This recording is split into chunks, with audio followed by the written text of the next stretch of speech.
Welcome, curious minds, to a world of knowledge and discovery. Thank you for choosing our video on George Clark Producer. Sit back, relax, and enjoy the ride. George Clark was a British film producer during the silent era. For many years, Clark worked with the British star Guy Newall, whom he had met during the First World War. Together they founded Lucky Cat Films and later George Clark Productions, securing a distribution arrangement with the larger Stoll Pictures.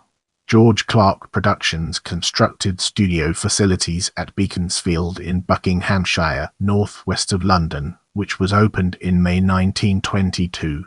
The films made by the company were often critically acclaimed, but George Clark Productions suffered from the general downturn in the British film industry after 1922 due to the heavy competition from American film distributors. Beaconsfield Studios was sold in 1927 and the company was dissolved in 1932. By 1933, Clark was working for a film distribution company. As we transition to the next segment, let's unravel the mysteries surrounding pre-war years and gain a fresh perspective.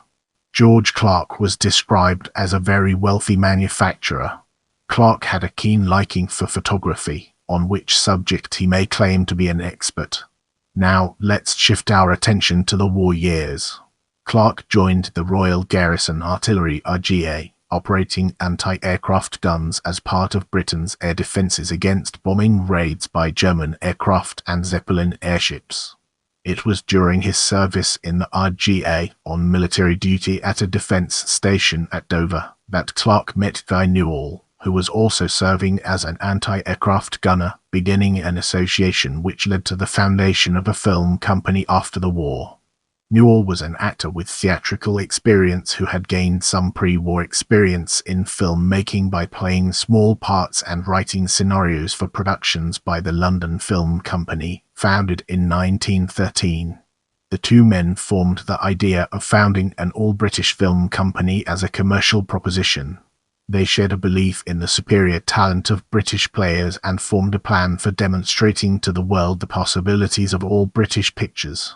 As Clark described the meeting, in solemn conclave assembled we carefully considered ways and means, and soon a definite plan of campaign was mapped out.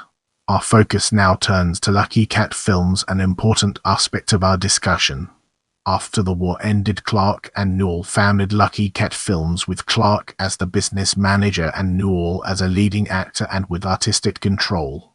They assembled a team made up of camera operators Bert Ford and Joe Rosenthal in set designer Charles Dellman and directors Kenelm Foss and Arthur Rook. The other important relationship integral to the success of the new enterprise was Newall's partnership with Ivy Duke, a musical comedy actress. Newall had met Duke during the war and she was persuaded to join Lucky Cat Films as his leading lady. In July 1919, it was reported that Lucky Cat Films aimed to produce good comedies for the screen, without extravagance in scenery or situation, with an English background. The account added, "Everything is to be English, the company, the settings, and, it is to be hoped, the style of humour."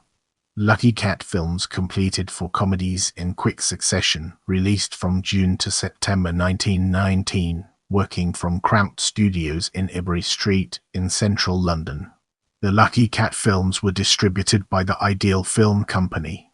Ivy Duke played the leading lady in each of the 4 Lucky Cat films, with Newall in a lead role in 2 of them, I Will and Fancy Dress. Newall, together with Frank Miller, wrote the screenplay for The March Hare, which was set in the New Forest. Now, let's shift our perspective and explore George Clark Productions from a different angle. Towards the end of 1919, Clark and Newall began operating their partnership under the name of George Clark Productions and announced plans to construct a new modern film studio at Beaconsfield in Buckinghamshire, north-west of London. Beaconsfield was chosen for its proximity to London, but the site was outside the zone subject to the notorious London fog in order to maximise conditions for daylight filming. Beaconsfield had the added advantage of nearby country locations and a connection to London by a reliable railway service. The partnership secured an arrangement with the Stoll Film Corporation of America to distribute their entire output.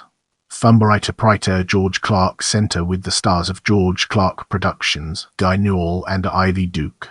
George Clark Productions completed a series of films from December 1919 to mid-year 1923, in the process of which Newall extended his skills and experience as a writer and director.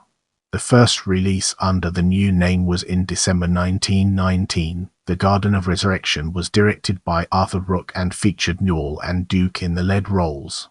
The film was scripted by Newall, based on a novel by East Temple Thurston. Newall wrote the screenplays for another 11 films produced by George Clark Productions, most of them adaptations of novels. All but a couple of the films produced by George Clark Productions in the period up until July 1923 featured Guy Newall and Ivy Duke in lead acting roles. The exceptions were Testimony, a drama released in September 1920 that was directed by Newall, with Ivy Duke and David Hawthorne in the leading roles, and The Mirage, released in December 1920, for which Newall and Duke shared the credit for the screenplay. Testimony was Newall's debut as a director, a film for which he also wrote the screenplay based on a novel by Alice and Claude Askew. George Clark Productions Limited was registered as a company in October 1920 with capital of £50,000, with Clark as company president, Newall as the managing director and South M. Johnson as secretary. After raising finance for the project, construction of the Beaconsfield Studios commenced in 1921. In about January 1921, while the studios were under construction, Newall took the film-making personnel to Nice, on the French Riviera, where he directed The Bigamist and The Persistent Lovers over a 7-month period, films for which he also wrote the screenplays and acted in the leading male roles. After returning from France, Newall took his actors and production company to the New Forest and Salisbury, playing to film Boy Woodburn and Fox Farm, released in May and July 1922. The most successful of the company's films was The Bigamist, released in August 1921, which was one of only a few English productions at that time to enjoy a run at an established London theatre, the Alhambra. The films made by George Clark Productions were released in the United States through Stoll, with some being moderately successful.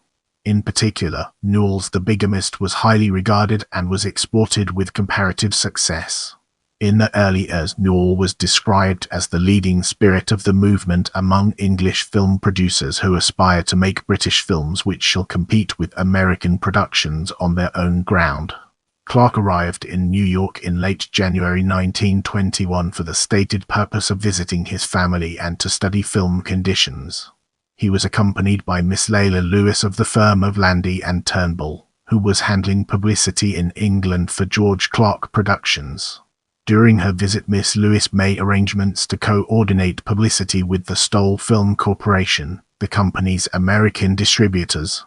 Clark and Lewis returned to England in mid-February after Clark had made a trip to Palm Beach in Florida.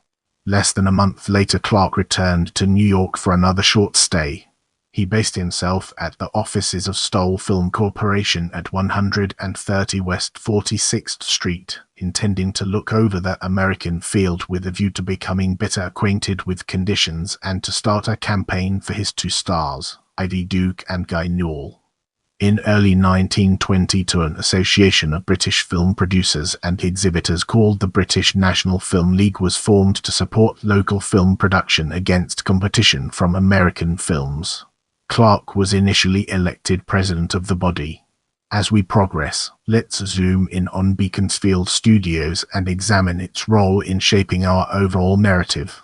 Thumb right, a exterior view of new George Clark Studios at Beaconsfield, published in Pictures and Picture Eager, July 1923. The Beaconsfield Studios were officially opened in May 1922. The main studio space measured approximately 120 foot by 60 foot, with a height of 28 foot. The studios had their own developing and printing facilities, as well as a power-generating plant independent of the local power supply. Land adjoining the building was set aside as a sports ground for the staff. The interiors of the Starlit Garden, released in July 1923, were filmed in the Beaconsfield Studios, the last of Newall's films for George Clark Productions.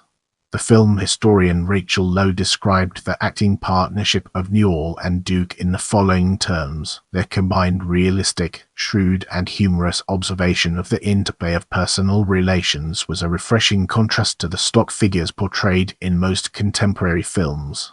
In her biography of Newall for the British Film Institute, Christine Gledhill wrote that in his films for George Clark Productions, Newall developed a pathos-laden, if whimsically ironic, protagonist defined by social marginalization and personal isolation. His characters were described as unloved, misunderstood and wryly self-deprecating oddballs. His films, a series of stylish fantasies, laced with wry humor, depicted his outsider heroes as they confronted realities of post-war Britain, such as a corrupted and declining aristocracy and changing class and gender relations. In December 1920, on the occasion of the release of Swandard the film Duke's Son, featuring Newall and Ivy Duke in the lead roles, renamed for the American market, an article in Moving Picture World observed, "The partisans of Mr. Newall, with large justification, insist he is one of the screen's most natural actors as well as one of its most skillful character delineators." Although Newall's more nuanced and serious performances in the George Clark Productions films of the early years differed considerably from the earlier Lucky Cat comedies, reviews in the British press and audiences responded positively to this new direction, even to the extent of him being named at that time as Britain's finest actor. In May 1922, it was reported that George Clark Productions had changed its style and title to George Clark Pictures Limited, Guy Newall Productions. In a November 1922 review of A Maid of the Silver Sea, the writer for an American film trade magazine was critical of the film's plot, stating that the story value is, in our opinion, a very negligible quantity. The reviewer characterized George Clark Productions' general approach to film-making as privileging the novelty of location over the value of the story, adding, "The more the George Clark Productions change, the more they appear to remain the same thing, an attractive innate thing in its way, but apt to become a trifle wearisome when it is merely a matter of transferring the Newall and Ivy Duke to fresh woods and pastures new and then giving us the mixture as before." A British trade journal echoed the American opinion, describing the film as mediocre and full of defects. In December 1922, Harry L. Reichenbach filed a suit in the Supreme Court against George Clark Pictures, Inc., alleging that the company had signed a contract in December 1921 with him to act as general manager for a set period. Reichenbach's employment commenced in early March 1922, but he was terminated 4 months later. In this segment, we'll be unraveling the complexities of film industry downturn and exploring its multifaceted nature. The London office of George Clark Pictures Limited was at 47 Berners Street, Museum. There had been a general downturn in the British film industry after 1922 due to the heavy competition from American film distributors. In about July 1924, the film distribution company Ducal Films Limited, with Steve Slinger as general manager, was formed in London to handle films made by George Clark Productions. In 1924 Fahrenheit, Martin Thornton directed 2 films produced by George Clark Productions, both of which were distributed by Ducal Woman and Diamonds. Conscripts of Misfortune, released in June 1924. Mutiny Diane of the Islands, released in January 1925. In October 1924, the Beaconsfield Studios were hired by Britannia Films to make Afraid of Love. The facilities were also leased to Anglia Films. The Beaconsfield Studios fell into disuse by early 1925 due to the prevailing slump in British film production. In February 1926, British National Pictures leased the Beaconsfield Studios. By about 1925, it appears that George Clark Productions and its directors were experiencing financial problems. In October 1925, it was reported that a receiving order had been made against Guy Newall on the petition of a creditor. The report added that Newall was the producer and star of the George Clark Pictures during the film boom. It was reported in October 1926 that the film distribution company Ducal Films Limited had gone into liquidation. In 1927, the Beaconsfield facilities were sold to the British Lion Film Corporation for £52,785 in anticipation of government legislation being introduced to support the British film industry. The sale of the studio was facilitated by Archibald Osborne, who had joined George Clark Pictures Limited in 1922 as a director and secretary. After the sale to the British Lion Corporation, Osborne carried on as general manager of Beaconsfield Studios, working for the new owners. The company George Clark Pictures Limited was dissolved in 1932. In 1933 it was recorded that George Clark now produces for PDC Distribution. As we enter this new phase, let's analyze filmography from different angles and evaluate its significance.